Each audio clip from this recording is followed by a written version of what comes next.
National Weather Service Emergency Warning System from Atlanta, KEC-80.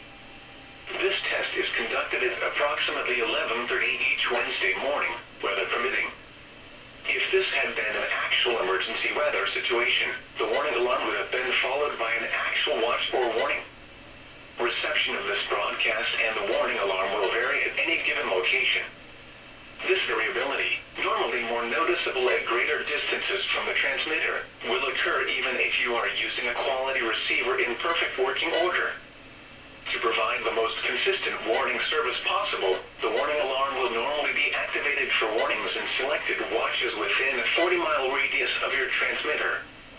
This area includes the following counties in the Atlanta listening area: Cherokee, Clayton, Cobb, DeKalb, Douglas, Fayette, Forsyth, Fulton, Gwinnett, Henry, Newton, Rockdale, and Walton.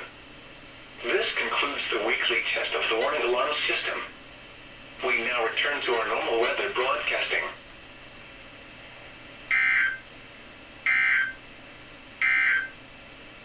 Here is the official forecast from your National